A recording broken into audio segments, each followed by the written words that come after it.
Bonjour, je veux vous parler pour faire hommage au titre du combat de ma vie. Donc, ce que je veux vous parler ce matin, c'est que maintenant, je le sais que ce n'est pas un combat. Je ne me bats pas contre moi-même. Puis je vous parle évidemment, bon, vous l'avez sans doute imaginé, de la quête du fameux poids santé. Donc, pourquoi je vous dis que j'ai compris que ce n'est pas un combat? En fait, toute ma vie, une grande partie de ma vie, je me suis victimisée. Je me suis dit, mais je ne serai jamais mince, je ne serai jamais capable de contrôler mon appétit, je serai jamais capable de faire du sport, d'être à la hauteur, de faire, bon, ce que je devrais faire finalement pour être en santé. Puis, en me victimisant, qu'est-ce que ça faisait?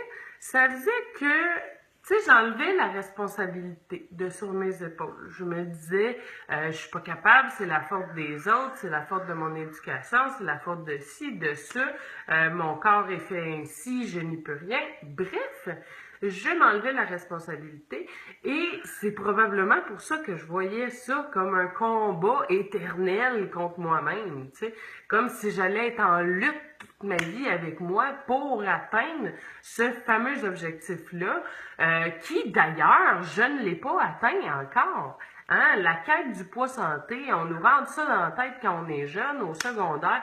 On nous apprend, voici l'IMC, voici le poids que tu devrais avoir pour être en santé selon qui? Selon la médecine traditionnelle. Voilà. Donc aujourd'hui, je n'ai pas peur de le dire. Je m'entraîne parce que ça fait partie de moi, oui. Je ne pèse pas le 145 livres qui m'est prescrit selon mon IMC. En fait, je pèse actuellement 162-163 livres et je varie entre ça et 160 livres à peu près. Donc, ça fait quelques mois que je suis en entraînement intense, que je regarde ce que je mange, en fait que je suis un plan alimentaire parce que je n'ai pas une diète stricte. Et pourtant, le poids ne varie pas tant que ça. Pour celles, bon, qui essayent de perdre du poids, vous le savez, c'est pas si simple, hein? Fait que la quête du fameux poids santé idéal, là, mais à quoi bon? À quoi bon ce combat? Puis à quoi bon le voir comme une lutte? Est-ce qu'on a vraiment besoin de ça dans notre vie? Donc, moi, aujourd'hui, je le vois complètement différemment. Je le vois comme... En fait, quand je m'entraîne, je le vois plus comme mon objectif de perte de poids ultime. Je m'entraîne pour perdre du poids. C'est malsain. Je me suis rendu compte que c'est totalement malsain. Pour quelle raison? Parce que la journée que je vais avoir perdu, mettons, je dis, je vais me rendre à 155 dans un premier temps. La journée que je suis rendue à 155, qu'est-ce qui va arriver? Ben, je ne serai pas satisfaite de moi. Je vais vouloir perdre un autre 5 livres ou un autre 10 livres. Puis, il n'y aura jamais de fin à ça.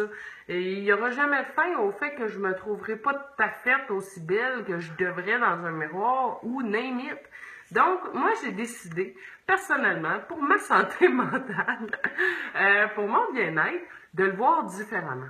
Donc, la façon que je le vois maintenant, je le vois plus comme un choix.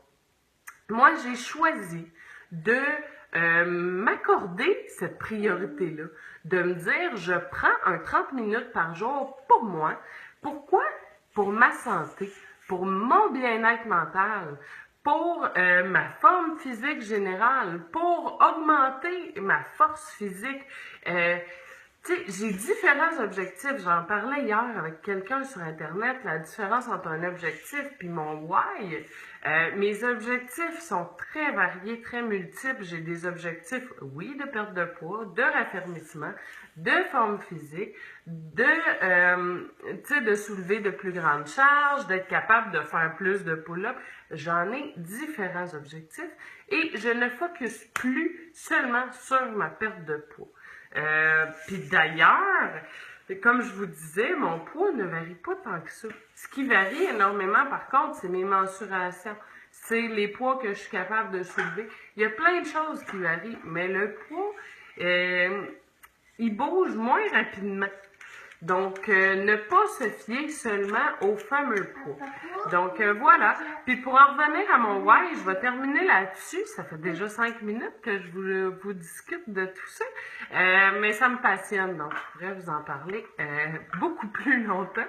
Mais mon why, qui est très important pour moi, puis c'est la raison pour laquelle je me lève tous les matins pour m'entraîner, c'est principalement ma santé mentale. Donc, pour ceux qui le savaient, j'ai été en arrêt de travail il y a 1 an. Je ne m'en cache pas. C'est tout à fait naturel. Et quand je suis tombée en arrêt de travail, je me suis rendu compte que je n'étais vraiment pas la seule. Donc, dépression, trouble d'anxiété généralisée. Ça a duré 3 mois d'arrêt de travail. Comment je m'en suis sortie? Voilà, je me suis dit, je me remets en priorité, je refais des choses qui me font du bien. Et c'était quoi ces choses-là? M'entraîner. Mais pas de n'importe quelle façon, de façon intense. C'est comme ça que moi, j'arrive à chasser mes mauvaises émotions, puis à focusser sur quelque chose d'intense pendant 1/2 heure, mais là, je pense plus à rien.